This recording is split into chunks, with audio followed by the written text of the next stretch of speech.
Assalamu alaikum dostlar. Bu videoda Photoshop boyunca biraz instrumentler gösterip biraz temaları жөнүндө сүйлөшөбүз. Обрезка темасы боюнча обрезка объекта анан дагы майда анча майда инструменттер жөнүндө айтып түшүндүргөнгө аракет кылабыз. Photoshop жаңы үйрөнүп аткандар болсо, бул видеону көрүп көп нерсе үйрөнөт деп ишенебиз. Аты жөн Канимет Белекбекұлы болот. Анда эмесе баштайлы.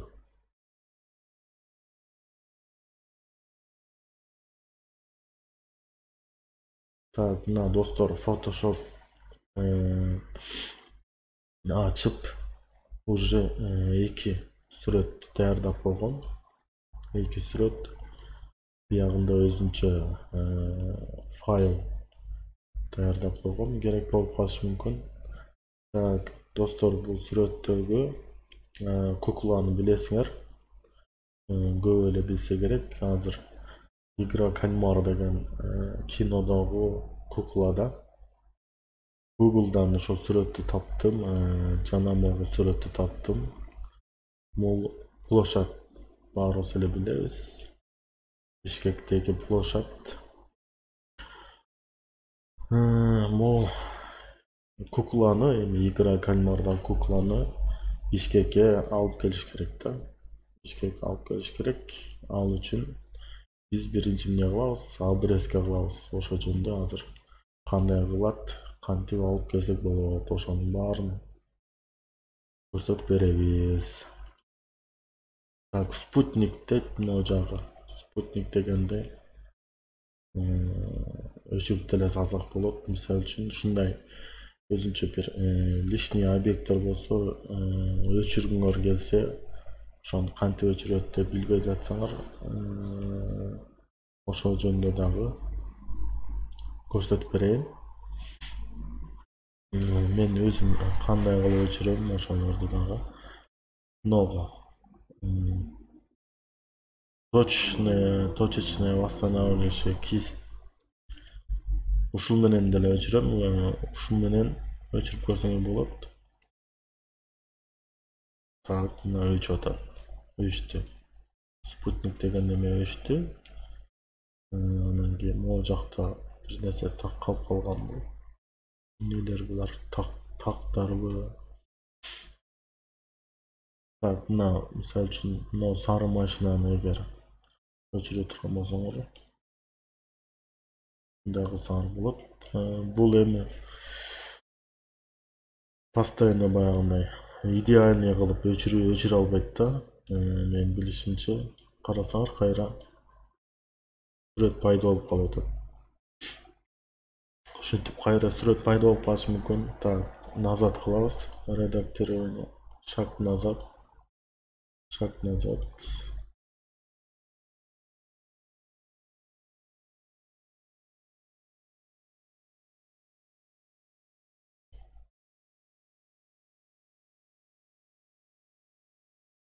Так, муну деген азыр башкача жол менен өчүргөнгө аракет кылабыз. Мына жакта инструмент прямоугольный лассо деген инструмент бар. Ушу менен так, азыр мына ортоңкусын выбирать этип туруп, ушу менен биринчи азыр выделение кылып көрөбүз. Выделение. Так, сүрөттү жакындатабыз да, жакындатып туруп анан выделение кылабыз. Жакындатыш үчүн клавиатураңыздагы Ctrl клавиша менен Ctrl клавишаны басып туруп, плюс белгисин басабыз. Мына жакындайт. Жакындатабыз, жакындата беребиз. Анан мондай квадратик чыгып калат. Ошол чыкканга чейинки предпоследний жерге коебуз дагы, максимально жакындаткан болобуз да ошондо. Так, эми мына пауза кноп менен, мына көрүп атасыңарбы? Photoshop'un астында ползунок пайда болуп калды. Ошо менен ошону басып объект кайсы жакта болсо ошо жакка келебиз. Оң жакта болчу. Эми мышканын колесигин менен мындай кылабыз. Так, мына объектти таптык. Максималдуу түрдө жакындаган ушундай болуп калат экен качествосу. Бул эми смотря кандай сүрөт, силердин сүрөтүңөр балким тунук эле болушу мүмкүн. Так, выделять этебиз.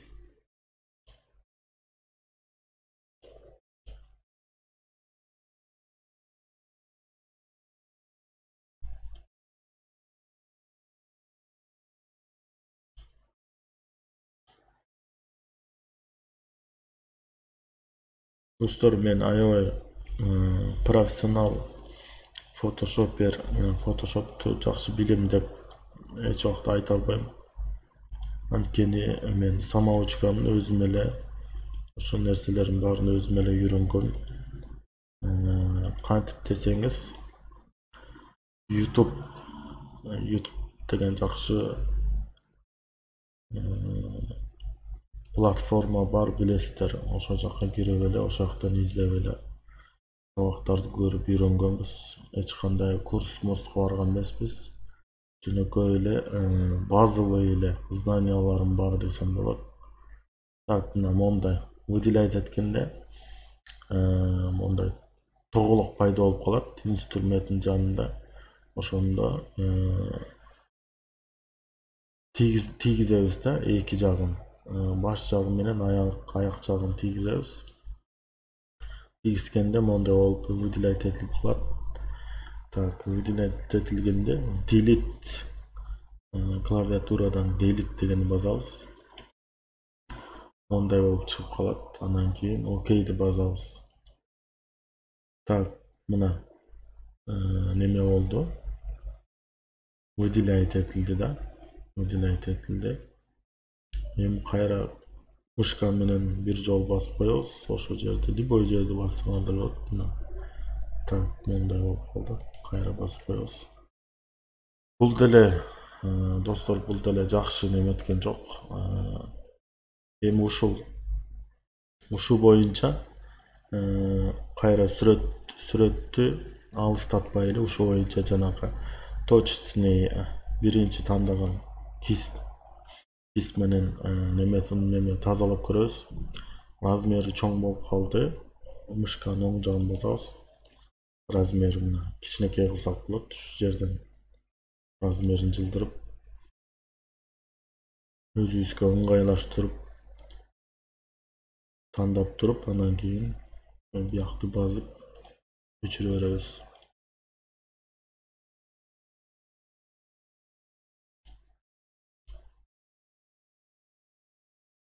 Так, монтип өчүрсөк, өчүп калабы.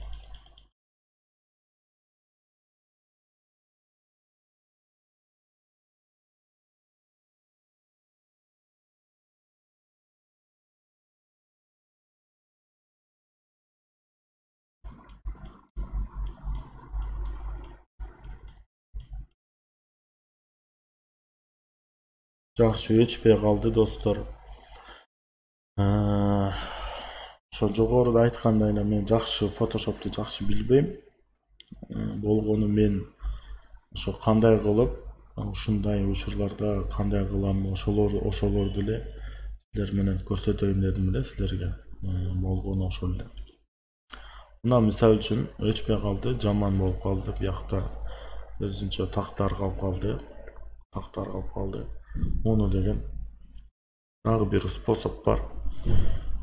Бул способду билбейм, башкалар колдонобу жокпу. Бирок мен ушундай способ колдоном да. Мисал үчүн мону басабыз. Квадратик. Инструмент прямоугольная область дегенди. Квадратик кылып басабыз дагы. Могу жактан мисал үчүн любой, например, много асфальт болуп калды да. Асфальтта турган, жүрүп бараткан болчу машина.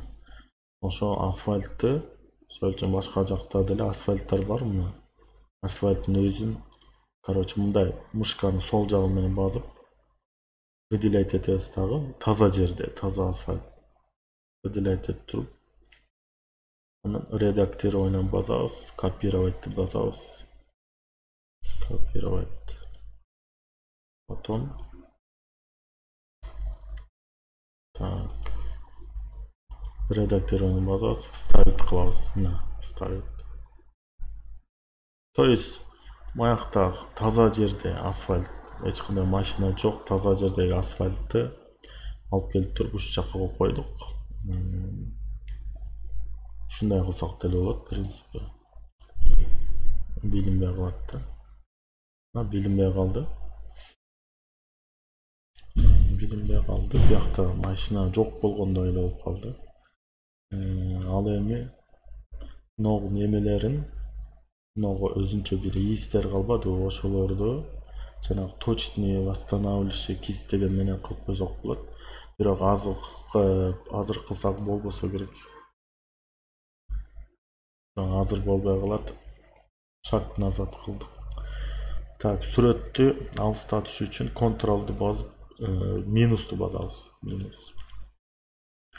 Мына. В принципе, алысырактан караганда билинбей калат экен да. Эгер ошо ийиздерин, биротолу ийиздерин жок кыла турган болсоңор, анда сүрөттү сохранить кылып туруп кайра неме кылсаңар болот. Мына файлды басып туруп сохранить как. Так. JPEG деген. Ошону тандайбыз дагы. Сохранить окей. Окейди бастык. Так, муну жабабыз. Кайра башынан ачабыз. Открыть.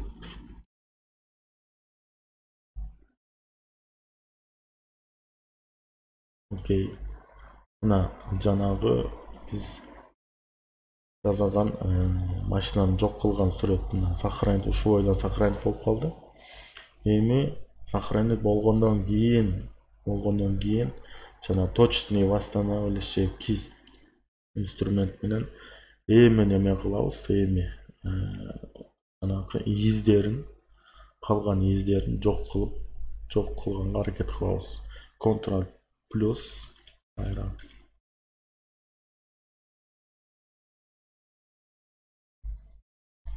Так, мына достор, мына ийиздер калып калды. Кичине. Ушуларды эми жок кылсак, жок болот. Так, размер түзөп алабыз. Так, карап туруңуздар.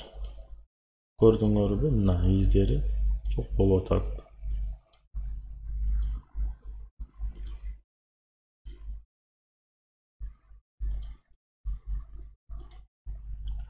Так, жана машинанын ийиздери жок болуп калды да. Машинанын ийиздери жок болуп калды. Сохранить кылгандан кийин. Так, Ctrl минус, мына сары машина бар болчу. Сары машинаны жок кылдык. Бул жагында спутник деген жазуу бар болчу. Спутник телеканалынын журналисттер тарткан сүрөт болсо керек. Болгон эми атайын именно ошолорду бар үчүн өчүрөйүн деген жокмун. Просто өчүрө турган функцияны көрсөттүм да. Өчүрө турган функцияны кандай кылып өчүрөт ошону көрсөттүм. Так, запись болуп атат. 14 мүнөт болуптур. Так, достор, эми бул дагы мындай аябай маанилүү инструмент болбосо деле негизи пайдалуу болду деп ойлойм. Муну да билбегендер көп болсо керек. Кантип өчүрөт, кандай кылып койсо болот. Мисалы үчүн жакшы өчүрө албасаңыз, жанагындай жанындагы ошо таза жерде, айбек жок жерден немени копировать этип туруп коюп койсоңуз болот. Мындайча айтканда өчүрбөй эле жөн эле үстүнөн жаап коебуз да. Ошондой боло турган сүрөттөрдү ошондой кылып койсо болот. Анан сүрөткө жараша болот негизи. Так, эми достор, мына кукла Kuklаны азыр биз обрезка кылабыз. Перо менен. Инструмент перо. Ctrl плюс жакындатабыз. Мышка колесико менен объекттин кайсы жагынан кесип баштайбыз, ошол жакка мышка колесико менен жакындатабыз. Ползунок менен Ctrl плюс дагы башынан баштайлы. Ctrl плюс мына квадратик чыгып калбады, ошого чейинкисине алып келип токтотобуз дагы.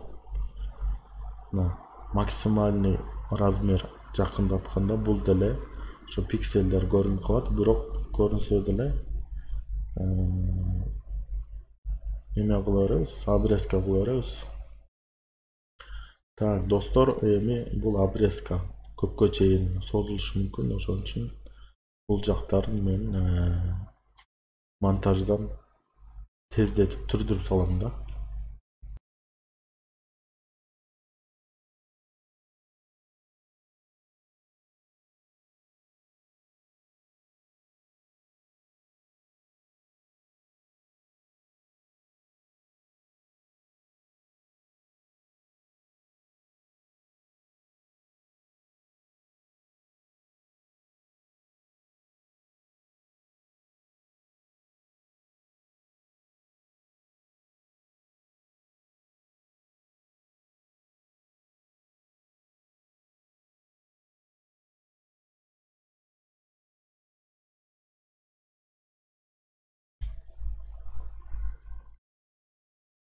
Так, запись кетип атат. Так, мына достор, обрезка кылдым. Эми мышканын оң жагын басабыз. Выделить область деп турат, ошону басабыз. Окей. Мына мондай болуп выделение болуп калат. Так, Ctrl минусту басабыз, алыстатабыз. Сүрөттү алыстатып. Мына мондай кылып игра кальмардагы кукла убийца десек да болсо керек. Кукланы курчакты обрезка кылып койдук. Так, бул курчактын эми баш жагы бирок баягы бул сүрөткө жараша баш жагы, башы до конца көрүнбөй калыптыр да. Бул нерсени дагы өзүнчө бир башкача бир нерсе кылсак болот. Эң башкысы обрезка кылып алдык. Мына инструмент перо менен. Так, могул биринчи инструмент бул перемещение. Перемещениени басып алсак деле болот. Басып алабыз муну. Ар кандай жол менен перемещение кылса болот, бирок мен деген жөн эле перемещениени басып туруп редактирование кылам дагы, копировать. Копировать кылам дагы. Так, мисалы үчүн башка мына жанагы сүрөткө кайра редактирование вставить. Мына көрдүңүзбү? Ушундай болуп неме болуп калат. Мына эгер могу баш жагын, мисалы үчүн баш жагын неме кылгыңар келбесе, өзүнчө биякта кыйналып дагы бир нерсе ойлоп таппаш үчүн кыйналгыңар келбесе, буну деген мына ондай кылып койсоңор болот. Баягы кадрды сүрөткө алганда ошо башы аягына чейин алынган эмес деп ошондой болуп калат да. Ошондой болуп калат. Эгер мунун размерин кичирейте турган болсоңор, башы ушундай болуп калат. Бул жакка тоголок кылып өзүнчө баш жасаш керек болуп калат да. Ошондой кылсаңар деле болот. Баш жасасаңар деле. Бул бирок өзүнчө бир да кыйын болушу мүмкүн да сиз үчүн. Так, мына мисалы үчүн мындай деле кылып койсок болот. Мына желектин жанында бияка деле койсок болот экен. Бияка койсок деле болот экен. Так, кайсы жакка койсок? Маяка коюп койсок болот.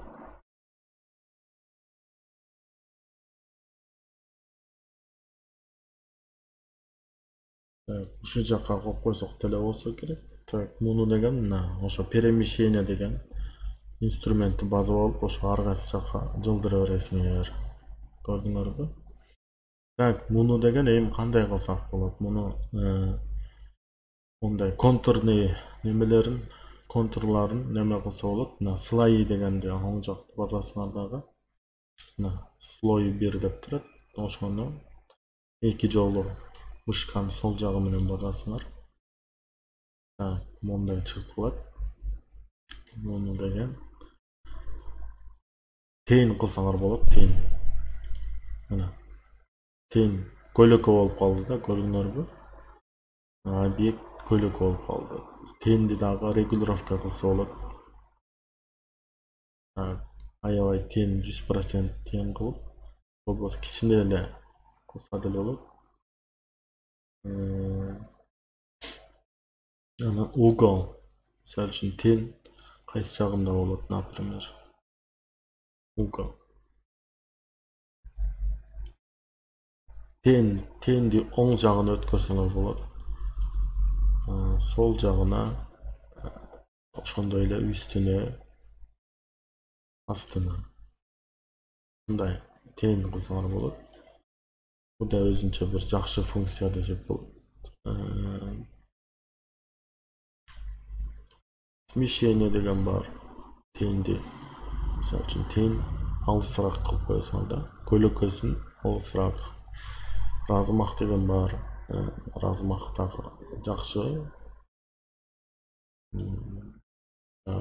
Размахты 100% кылып туруп, непрозрачность жок, непрозрачность тура эле.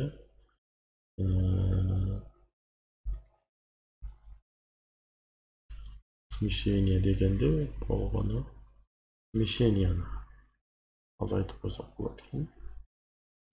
Размерин, тейиндин размерин чоңойтобуз, кичирейтебиз. Так, достор, тейин жагы түшүнүктүү болду окшойт. Тейинди птичканы алып койсок элек, могу жерде тейин жок болуп калат. Кайра койсок, кайра биз кылган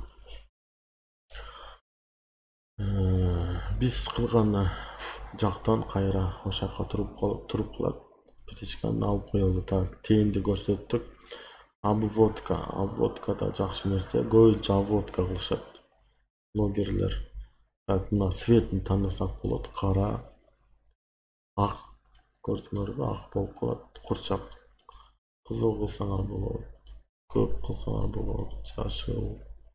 Ар кандай. Обводка кооз көрүнүп калышы мүмкүн да. Мындай көп кылсаңар болот. Ак кылсаңар болот. Анан окейди басып коебуз. Жазап бүткөндөн кийин наружу, внутри, из центра дейт. О жактарын баарын чукулап, ар бир немелерине коюп көрсөңөр болот. Ошондой эле непрозрачность бар. Градиент, биякта узор.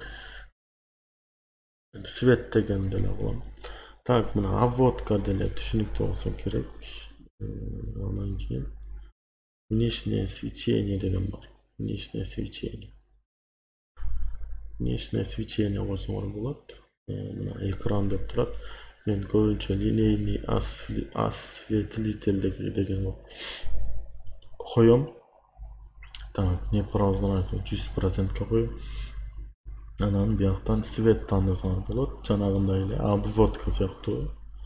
Каалаган светиңерди тандап кое бересиңер. Кызылды тандасак. Метод мягкий, точный.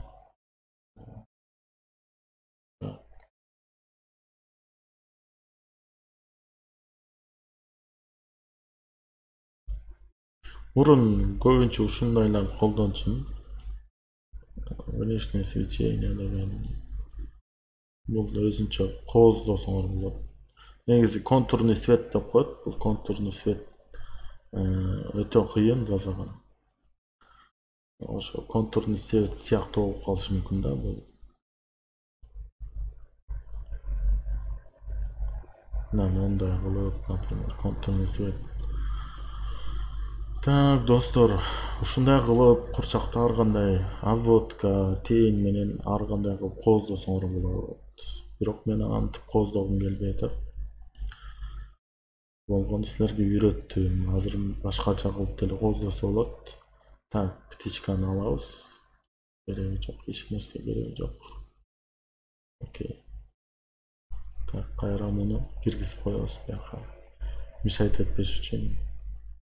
Так, мына достор, курчак туруп калды. Эми муну кандай кылып кооздосок болот? Муну деген.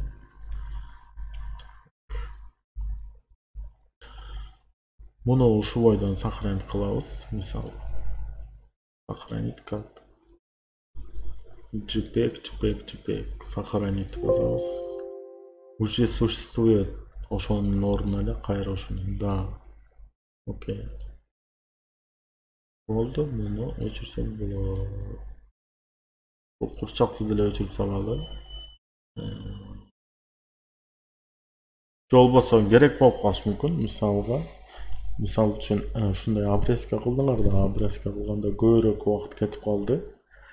Кийин эгер ошол сүрөт сизге кайра керек болуп калса, кайра башынан обрезка кылбай эле, ошол даяр болгон мурун обрезка кылган сүрөттү колдоно берсеңер болот. Муну деген ал үчүн PNG форматта сохранить кылып коесуңар да.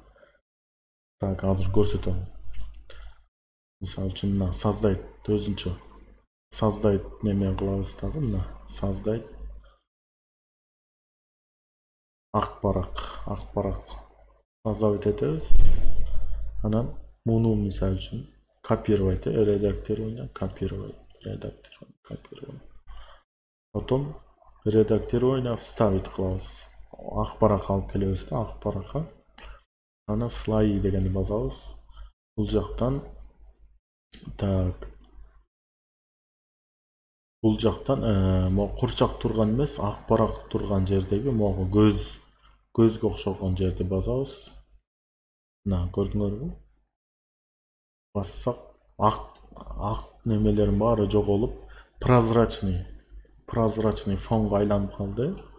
Муну этебиз. Прозрачный фонго айланып калды. Бул деген PNG форматка айланды да. Ушул боюнча сохранить кылып коесуңар. Ушул боюнча.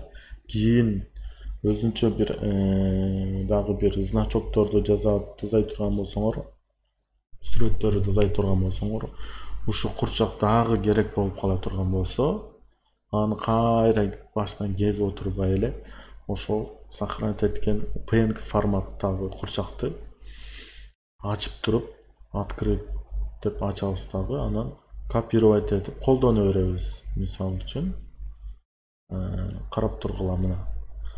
Так, мына азыр сохранить кылып коелучу муну. Сохранить.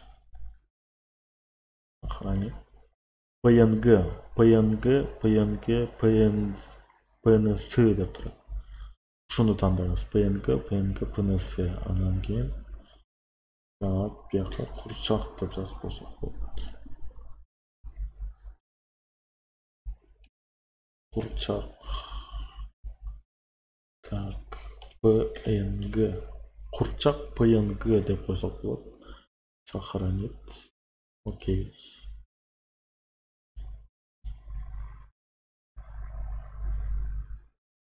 Так, запись кетип атат.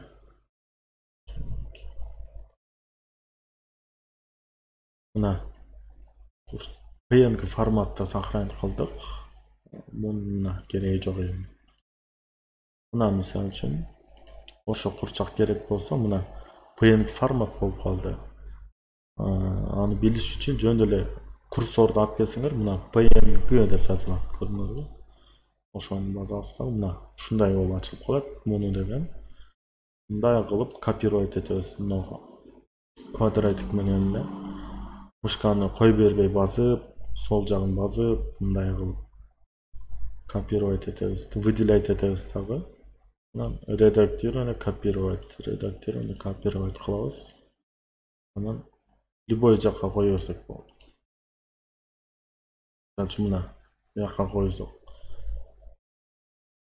Короче, ушу PNG-да неме керек болуп калышы мүмкүн да. Мен көбүнчө ушундай обрезка кылгандарды мен өчүрбөйм.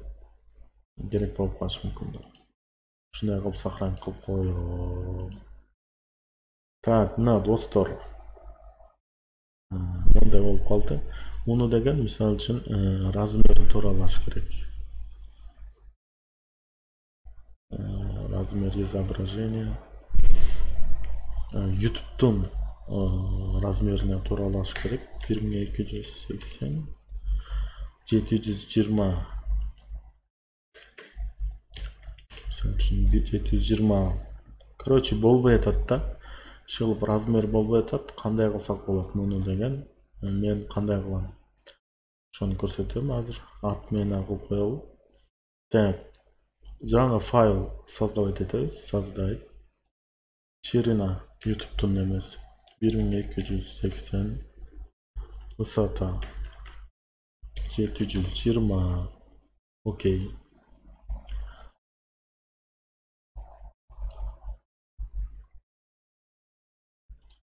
Жаңы барак создавать эттик. YouTube'тун значогуна размерин жасадык. Эми кандай кылабыз? Бул сүрөттү ошол размерге тууралаш керек да. Ал үчүн мына инструмент квадратик. Инструмент прямоугольная область дегенди квадратик. Тандайбыз дагы мышканын сол жагын баскан бойдон кой бербей,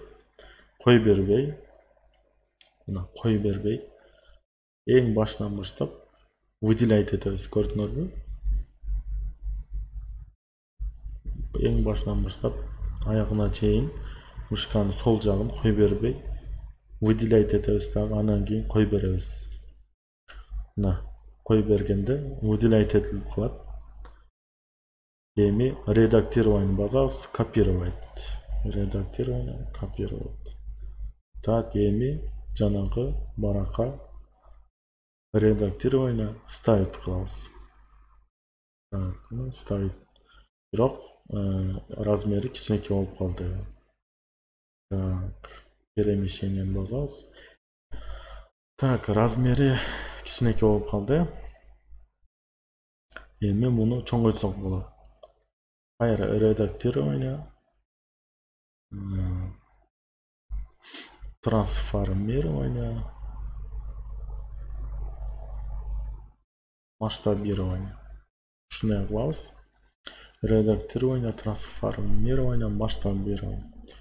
Ушундай кылабыз дагы. Так, эми жөн эле чоңойтпойбуз. Жөн эле чоңойтсок качествосын жоготуп коет.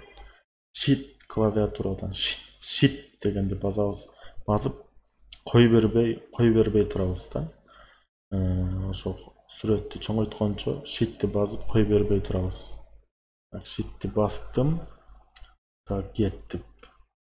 Эми мышка менен размерлерин тууралай беребиз. Shift басылып турат. Достор. Shift'ти кой бербеш керек. Ошондо качествосын жоготпойт. Так, бүттүк. Размерин тууралап бүттүк. Эми shift'ти эми кой беребиз. Кой беребиз дагы. Так, эми любой жакты басып муну алыш керек да. Муну алсак болот. Любой инструментти бассаңыз. Переменить трансформирование деп жазылат. Применить басабыз. Мына көрдүңөрбү? Качествосын эч кандай качествосын жоготкон жок. Ошондой эле деп ойлойм. Бирок размери 1280 720 болуп калды. Так, ушу боюнча муну сохранить кылсак деле болот. JPEG формат сохранить. Окей. Так, эми болду. Экөөнү тең өчүрөбүз. Кайра башынан открыть кылабыз. 1280 720. Так, ошону көрдүңөр. Курсорду алып келгенде жазылат 1280 720. Ошону ачабыз дагы. Так, эми достор, эми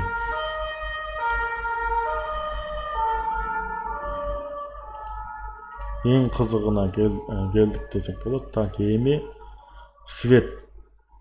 светокоррекция десек деле болчудай фильтр колдонобуз. Так, мен кандай кылып светтерин кандай кылам ошону көрсөтөйүн. Фильтрди басып туруп, фильтр камера raw дегенди басам. Бул жактан тени деген жакшы нерсе бар, ошону көбүнчө ошону колдоном, тени. Так, муну аягына чейин кылганда болбой калат экен. Эми ар кайсы сүрөт, достор, ар кандай тартылган сүрөттөр, ар ким ар кандай сүрөттү жазашы мүмкүн. Азыркы сүрөт, бул сүрөткө мисалы үчүн аягына чейин тенди аягына чейин койсо болбой калат экен да. Башка сүрөттөргө болот, мисалы үчүн караңгыраак ушундай сүрөттөргө до конца көтөрсө деле болот. Короче, бул жактарын өзүңөр баскылап көтөрүп, кайра түшүрүп, көбөйтүп, азайтып, ушундай баардыгын функциянын көбүн байкап үйрөнсөңөр болот өзүңөр ар бирин. Мен көбүнчө көп колдонгон функцияларды көрсөтөм. Тени 48 туруп, контрастность 49, мисалы. Так, красочность. Көрдүңөрбү? Красочность да жакшы, достор. Бул баягындай светтерин чыгарат десек болот да. Бул ар кайсы объекттердин өзүнүн көркүн ачат десек болот. Краскаларын, светтерин, мисалы үчүн асман көк болот. Көк светин бул курчак сары светин сары кылып чыгарат. Ушундай да. Боекторун красочный кылып берет да. Аны түшүрүп салсак, мына бесцветный сыяктуу болуп калат да. Бесцветный болсо кайра көбөйтсөк цветной сыяктуу болуп калат. Мисалы ушундай да. Жүз кызык деле болсо керек. Так. Цвета деген бар. Булардын баары эме кылсак болот. Үйрөнүп. Затемнение деген бар. Бул да жакшы нерсе. Затемнение. Так, температура деген бар. Бул да өтө жакшы. Муну да туура колдонуш керек. Муну көрдүңүзбү? Көк болуп калат. Сары.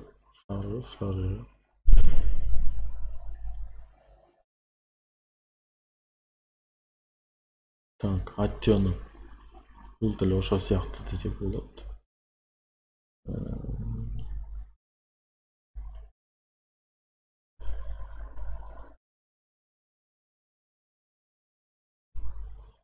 Мына достор, ушундай кылып өзүңөр деле көп нерсесин үйрөнсөңөр болот. Четкость кылсаңар болот, мисалы үчүн. Четкость.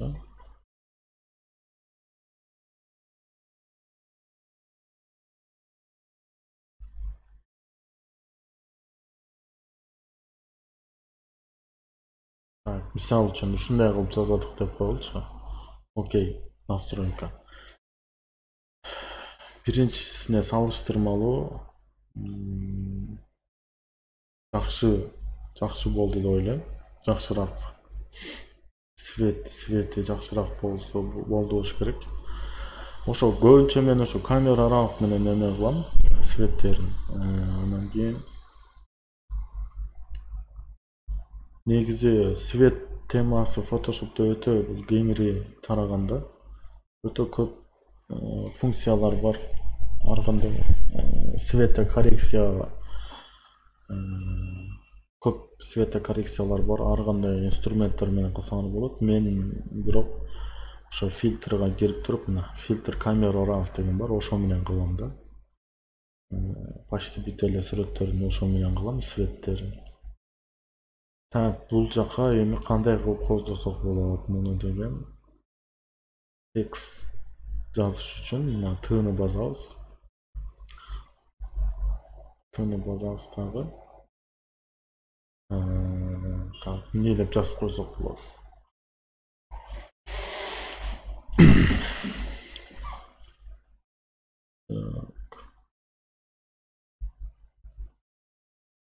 мен Бишкектемин деп жазып койгон ба. Ошо кукла сүйлөп аткандай болуп.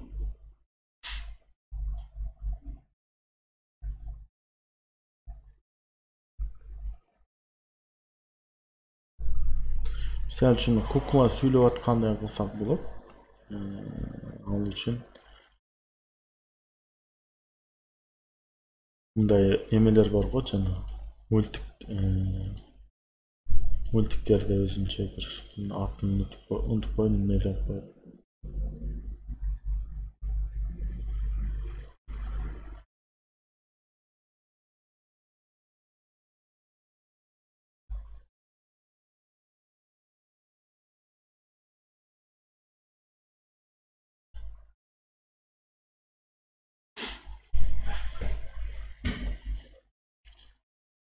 Андай жок эле, мындай эле неме кыла береличи. Текст. Так, мисалы үчүн мен Бишкектемин.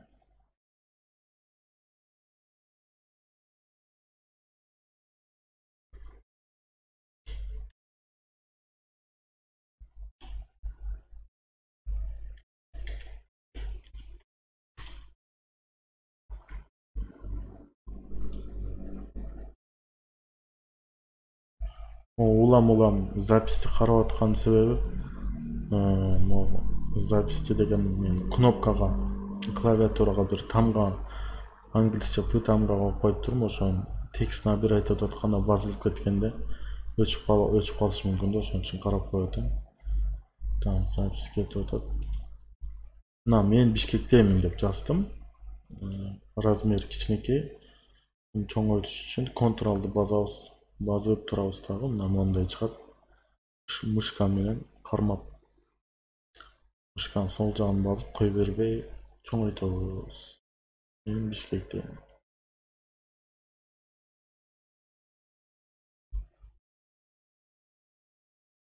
Так, мышка менен мондай кылып коебуз да, Enter'ди басабыз, астына түшүп кетет. Текст. Кайра мышка менен могул жака курсорду алып келебиз дагы. Tab жана узун клавиатурада узун бар го, ошону басабыз. Чылдырабыз дагы. Мына мен Бишкектемин. Жок, Бишкекке келип калды. Мен Бишкектемин. Так, бул текстти деле кооздосок болот. Муну деген мисалы үчүн кандай кылып кооздойбуз? Достор, ошол жөнүндө дагы айта кетейин. Муну деген мисалы үчүн мына слайдын ачабыз.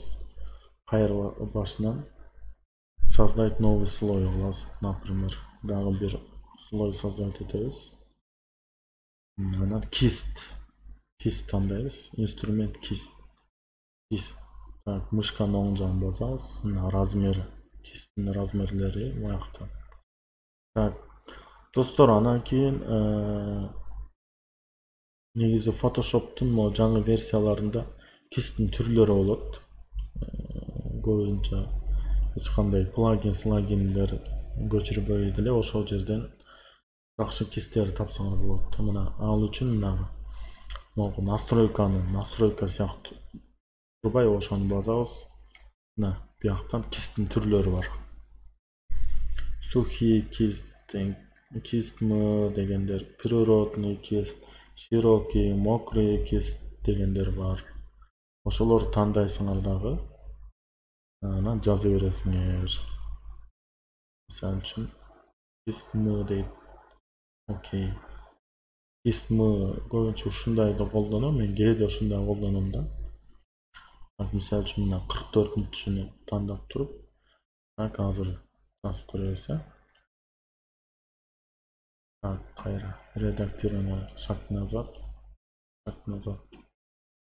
Так, слайга киребиз да, фонго ылдыйга түшүрүп туруп, анан кийин ылдыйга түшүргөндөн кийин мышка менен жазып көрөбүз, көрдүңөрбү? То есть кист менен сүртүп атабыз да, мышка менен. То есть бул өзүнчө кооз болот да, көрдүңөрбү? жана YouTube'dan ар кандай значоктордон ушундай тексттерди кооздойт го. Тексттин артындагы фондор башкача ушундай бир кооз бир нерсе болуп турат го. Фондор, кооз фондор. Ошондойлорду ушинтип эле биз менен жасап койсо болот. Достор, көрдүңөрбү? Эч кандай эч нерсе көчүрбөйсүңөр, эч нерсе кылбайсыңар. Эле краскалап, кадимкидей эле краска. Мынтип эле мына. Муну кооз. Муну деле ошо краскалаганда, мисалы үчүн, кечке монтип бир жерди сүртө бербей, мындай ар кандай, мисалы үчүн, ар кандай мындай кылып таштап кете берсеңер. Мындайча айтканда бул да өзүнчө искусство сыяктуу болуп калат да. Мисалы үчүн ар кайсы жагынан мындай кылып чыгарып көрдүңөрбү? Ар кандай иши кадимкидей сүрөт тарткандай эле болот булчу негизи. Силердин баягы фантазияңарга жараша болот да. Мисалы үчүн, мен дегенде мондай болуп калды, могу жактары базылып калды. Өзүнчө биягы уштукуй болуп калды, биягы тоголоп, мына өзүнчө мындай коозураак болуп калды да. Мисалы үчүн баарын тең бир формада кылбай, ар кандай кылып, напримерчи, ушундай кылып кооздосоңор болот да.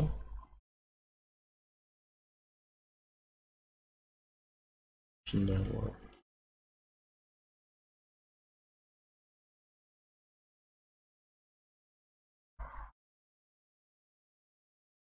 Так, ошондой ар кандай кылып кооздосоңор болот. Будан башка деле немелер бар, кесиптер бар. Именно бул кесип эмес, мисалы үчүн мындан толтура кесиптер көрдүңөрбү? Булардын баарын выбирать этип жасап койсоңор болот. Например, башка кесиптер менен деле.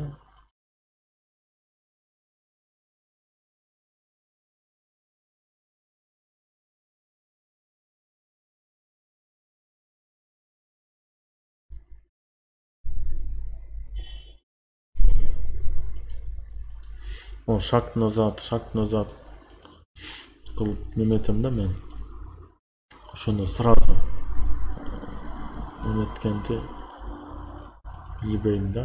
Ошентип кечке шаг назад кыла берем, мунусу да түгөнүп калат. Дагы ал үчүн түгөнбөш үчүн дагы бир жеринен эме кылыш керек, ал жагын унутуп атам азыр. Короче, мына кесиптин бирөөсүн көрсөттүм. Экинчисин көрсөтүш үчүн, мисалы үчүн, кайра башка муну өчүрүп туруп, кайра жаңыдан ачалы деп коелу, мына жаңыдан турабы? Жаңыдан мына жазуусу жок. Кайра, например, жазабыз. Мен Бишкекте мен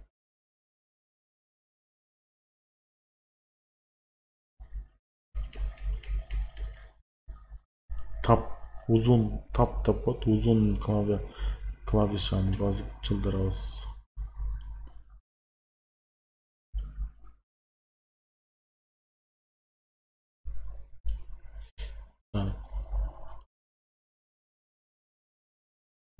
Так, запись кетип атыптыр.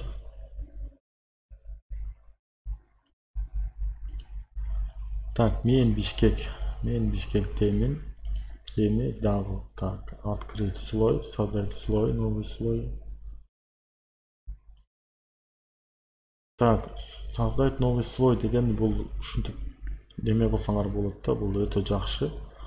То есть мына создавать этпей деле неме кылса болот, бирок ар бир немеде ушундай бир нерсе колдонуп текст жазганда создать новый слой кылсаңар анын да пайдалары көп да. Так, мына текст жаздык. Эми кист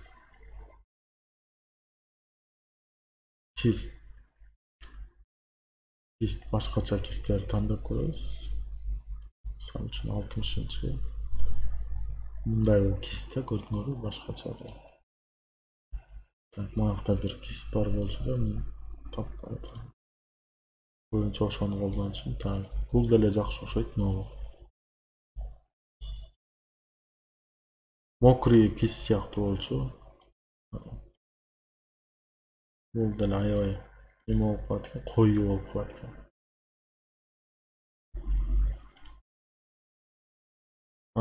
Ушул окшойт. Шарт назад. Так, слайга кирип кайра ылдый түшүрүп коебуз фонго. Так, жакындатып алабыз. Ctrl плюс Ctrl минус. Так, размерин чоңойтуп алсак болот. Кисттин. Анан достор мына көрдүңөрбү? Могул жактан регулировка кылсаңар болот. Кист башкача болуп калат да, бияк. Мындай кылсаңар болот, мындай кылсаңар болот. Так, мына мондай кылып деле койсоңор болот. Ушундай деле фондорду көрүп атабыз туурабы? Көрдүңөрбү? Ушуну койсоң болот. Шаг назад, шаг назад. Шаг назад. Моуну деле таанысаң болот экен. Шаг назад. Так. Слайга киребиз.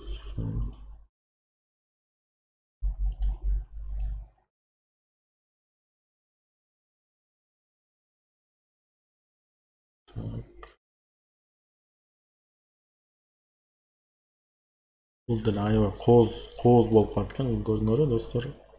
Фон экен. Ушу кист менен деле эме кылып койсоңор болот. Мына кооз болуп калды да. Мисалы үчүн кечке бир жерди монтсаңар, коюу кылып коёйт, жөн эле тийип кете берсеңер мондай точка болуп кооздук жаратып атат, көрдүңөрбү? Онун киске жаттап алыш керек экен, бул канчанчы экен? 39-нчу окшойт. Мага жакты, билбейм, көрдүңөрбү? Необычный стилде болуп калды.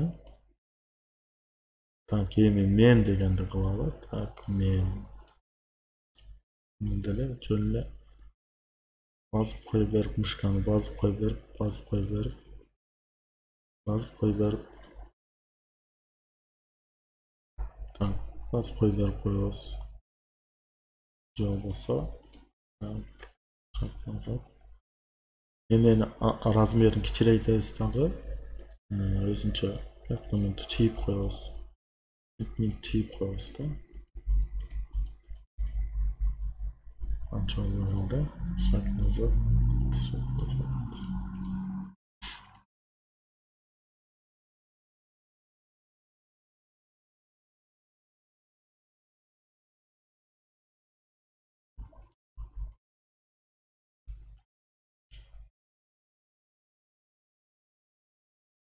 Мондай кылсаңар болот.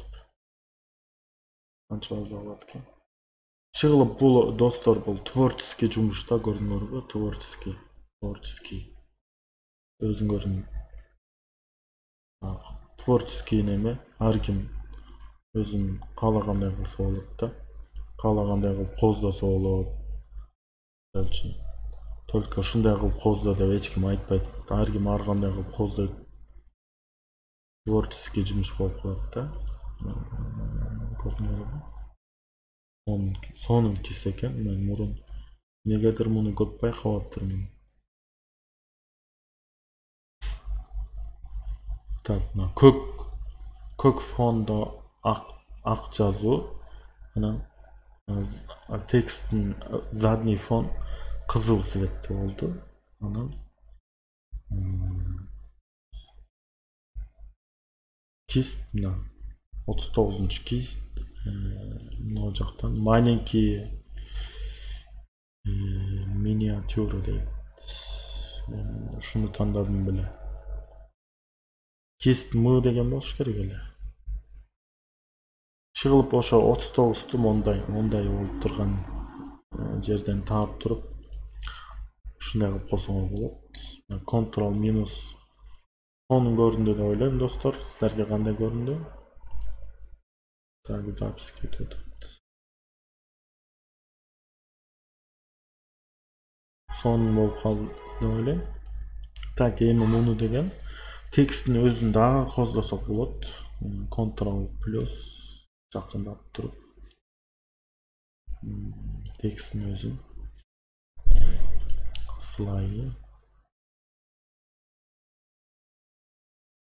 Так, мына текстке коебуз дагы. Мышканы 2 жолу басабыз, сол жагы жанагындай чыгат. Жана обводка сыяктуу чыкпады эле, ошондой стиль слоя чыгат да, короче, стиль слоя. Бияктан текстке тен берсек болот. Көрдүңөрбү? Тексттин көлөкөсү болуп калды. Бул да жакшы нерсе. Тен берсек необычный көрүнөт. Тен. Же болбосо обводка анча болбогон окшойт. Внутренний тень ушундайлар кое берсеңер болот. Тиснение кылсаңар болот. Тиснение көрдүңөрбү? Мындай болуп калат да. Башкача текстиңер башкача болуп калат, көрдүңөрбү? Молочный ушундай. Деле размерлерин могу жерлерде полный немелерди колдонсоңор болот. Тенди коюп туруп, анан тиснение кылып койсоң болот.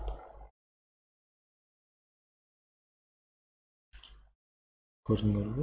Жакшынакай көрүнүп калды. Чем жөнөкөй, мисалы үчүн мына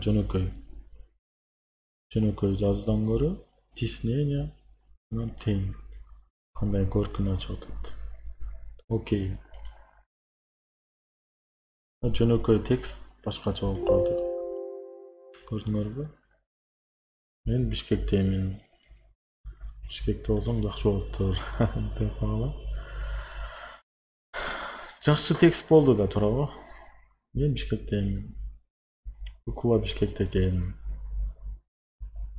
Ушундай текст деле жазсак болот. Так, муну сохранить кылып коелу. Дагы силерге дагы тексттерди көрсөтөбүз азыр.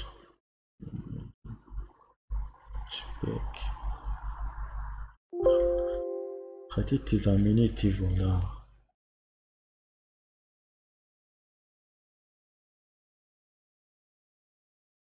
Так. Мен Бишкектемин. 41 минут болуп кетти. Так, дагы кандай кылсак болот? Тексттерди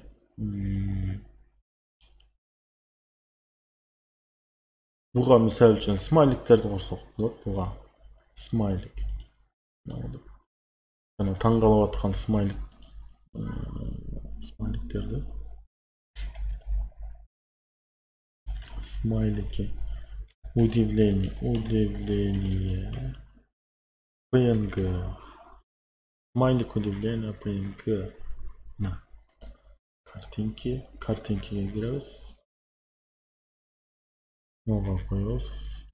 Муну сохранить как. Сохранить. PNG форматта, да? Нагрузки. PNG формат. Так, мону кылдыйксын. Прямойный область тандайбыз дагы. Выделять этебиз. Унуткан жоксуңар да? Выделять этебиз. Копировать. Ставить. Перемещением басабыз, инструмент. Бияка кайсы жака коебуз. Койсок болот. Так, редактирование, свободно трансформирование кылабыз. Так, shift'ти басып кой бербей турабыз. Размерин неметкенче. Мондай кылабыз. Размер ушунчалык болобу? Болот деп коелучу. Так, любой инструмент басабыз, переменить.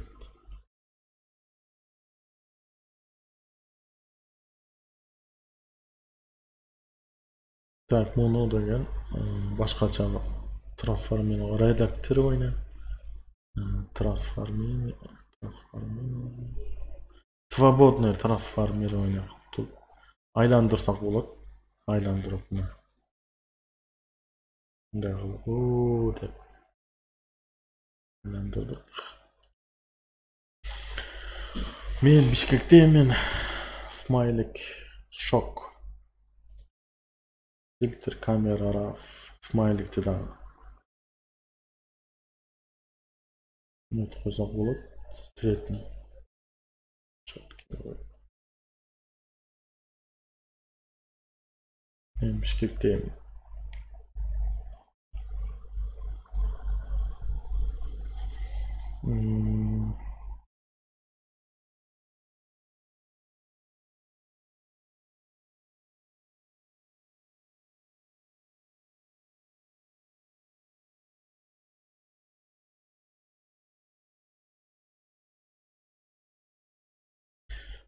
Достор, бияка дагы бир өзүнчө текст жазып туруп, же болбосо мисалы үчүн ушундай текст жаздыңар, ушундай смайлик кылдыңар. На этом все, да? Например, ушундай значок, анан дагы башкача значок жазасаң деле болот. Мисалы үчүн бул сүрөттү на этом все деп коелу. Пойдет, короче, пойдет. Мына жанагы сүрөтүбүз бар да. Мындай. Мисалы үчүн дагы бир сүрөт деп коелу. Башкача текст жазабыз азыр деген. Текст дегенди базабыз дагы. Слои, новый слой, создать новый слой. Так, бул жака. Мисалы үчүн я в Бишкеке, орусча я в Бишкеке.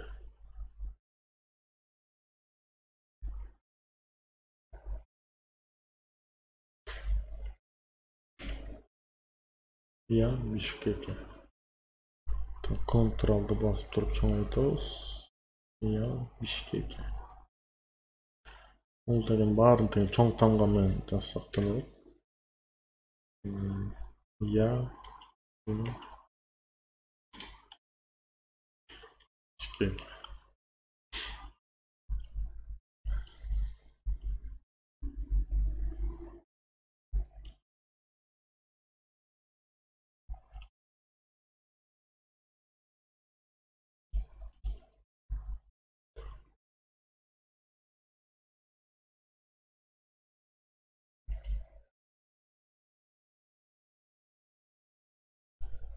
Так, я в Бишкеке деп жаздыкпы? Эми бул текстти башкача кылып койсок болот. Кандай кылабыз? Буга деген. Мисалы үчүн азыр так, Google'га киребиз дагы. Яндекске киребиз. Яндекс.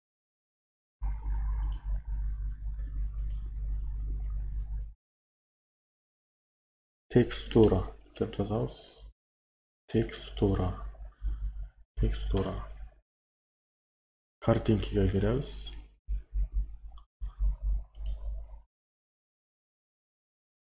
Так, запись кетип атат. Картинкага киребиз дагы. Мына текстуралар бар. Каалаганды тандасаңар болот. Каалаганды. Өзүңөргө жакканды. Так. Мисалы үчүн моуну тандап туруп, мышканын оң жагын басып, копировать картинку. Туруп, Photoshop'ка киребиз, слайыны ачабыз. Дагы бир создать новый слой кылабыз. Андан кийин клавиатурадан Ctrl-V, англисче V-ны басабыз. Басканда мондай түшүп калды. Көрдүңөрбү жанагы. То есть жана сүрөттү копировать этип туруп койдук. Кайра слайыны ачабыз. Так, слой 1 деп турат, ошон мышканын оң жагын басабыз. Создать травочный маску кылабыз. Ушуну басабыз. Басканда я Бишкекке тексттин өзүнө маска кылдык да. Жанагы текстураны тандап маска кылдык. Так, размери чоң болуп калды, жакшы билинбей атат. Размерин туралайбыз. Редактирование, свободное трансформирование коебуз. Так, размер өтө чоң болуп калыптыр. Shift'ти басабыз, shift'ти кой бербей размер туралайбыз.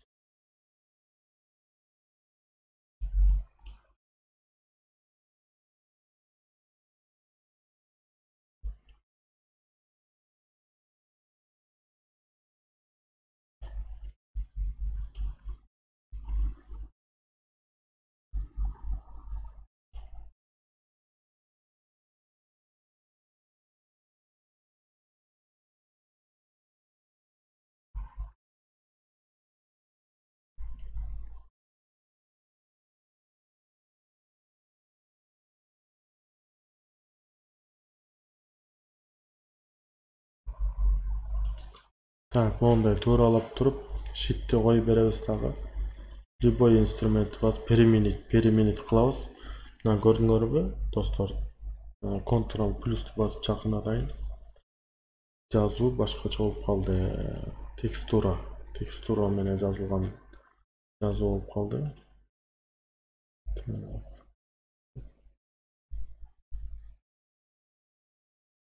Текстура менен жазылган. Так, муну деген эми слайы. Так. Буга тен кылсак болот. Мына тыны басабыз дагы. 2 жолу басабыз. Ана тен. Көрдүңөрбү? Тен кылып койсок болот. Ана тиснение кылсак деле болот. Тиснение анча болбой калат экен.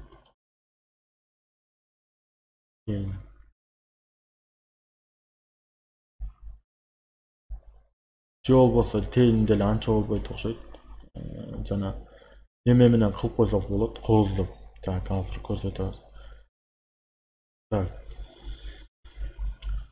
Новый неме ачалы. Создать новый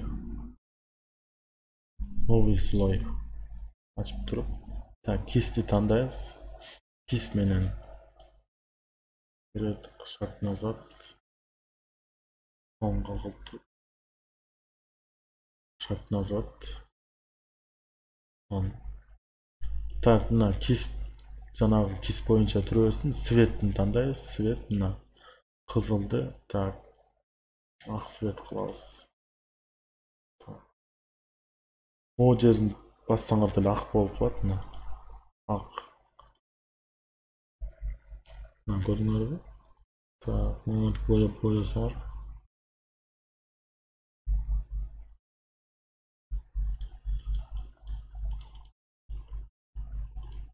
Монтип басып.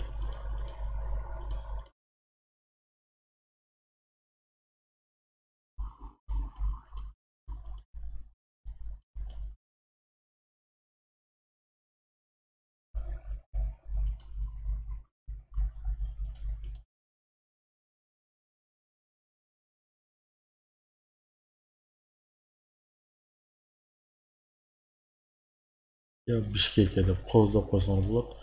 Кайра тыны басып туруп, текст деген жерде тен жазып койсоңор болот.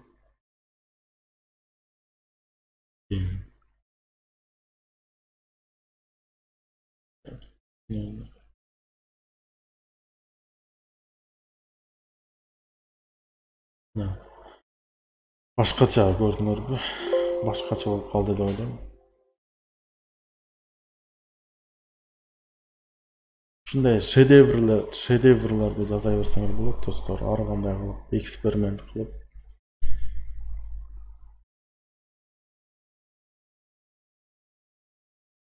Так, мына. Аякта толтура текстура бар. Ушунун баардыгын койсоңор болот, ошентип койсоңор болот. Текстура, мисалы үчүн жөнөкөй ушундай эмес, любой нерсени текстура кылсаңар болот. Текстура город, мисалы үчүн город. Текстура город көрдүңөрбү? Шаарды койсоңор болот. Текстке кадимкидей шаар. Любой сүрөттө өзүңөрдүн сүрөтүн коюп койсоңор деле болот дажычы. Кыргызстан, мисалы үчүн город Бишкек. Ушуларды текстура кылып койсоңор болот. Башкача необычный көрүнүп калат да. Так, мына ушундай кылып текст дегенди ушинтип коздосо болот. Ушундай кылып. Так, анан муну деген дагы кандай кылып коздосок болот? Мисалы үчүн муну так, тыны басабыз, мына. Болбой калды, кайра. Болбой атат.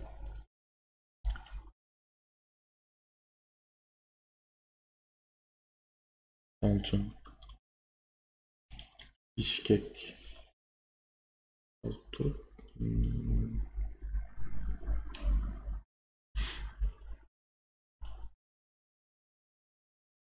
fondu bastırıp Bişkek dep жазып туруп муну деген немесин, например, буга дагы жанагындай текстура коштуңар да, текстура кошуп туруп муну неме кылса болот. Так, мондай жазгандан кийин мышканын сол жагын басып туруп мондай кылып выделять этебиз дагы. Мышканын оң жагын басабыз. Оң жагын басып туруп деформировать текст дегенди басабыз. Басканда мына стиль чыгат. Другой. Көрдүңөрбү? Бuyakta текст алмашып атат.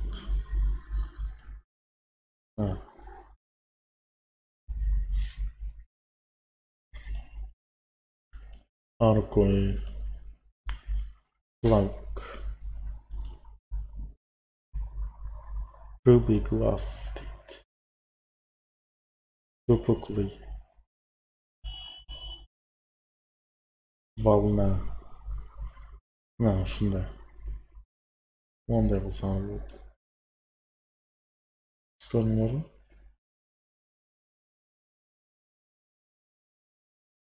Мондай кылып туруп окейди басып мына. Көрдүңөрбү? Ушундай болуп калат да. Деформация текста деп коет. Деформация текст. Ушундай кылсаңар болот. Мисалы үчүн другойду тандап туруп, например,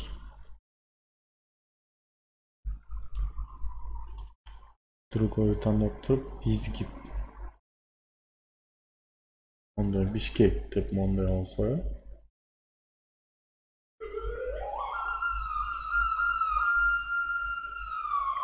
мисалы үчүн ийилип турса, мындайраак кылып ийип коебуз.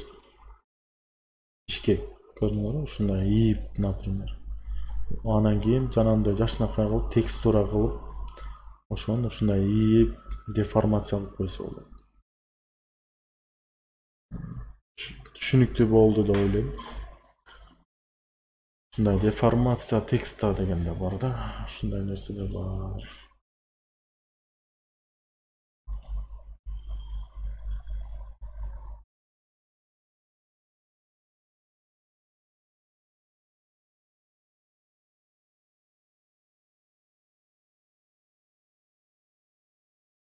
Так, достор, көп пайдалуу нерсе үйрөндүңөр болуш керек деп ойлойм да. Мына ушундай кылып текст жазып, ушундай тексттин фонун коздосоңор болот, ушундай жашынакай кылып кист менен эле. Аябай көпкө созулуп кетти окшойт, сабак 1 сааттей болуп кетиптир. 57 мүнөт. Так, 2 бөлүнүп запись болгондо, ошо экинчи запись 57 мүнөт болуптур. 58 мүнөт. Так, мейлиңиздер достор, бул сабак силерге пайдалуу болду деп ойлойм, ишенем, жардам берди болуш керек. Көп суроолоруңарга жооп берди деп ишенем. Урок жақса комментарийге жазып қойыңыздар, лайк басып қойыңыздар, каналға жазып қойыңыздар.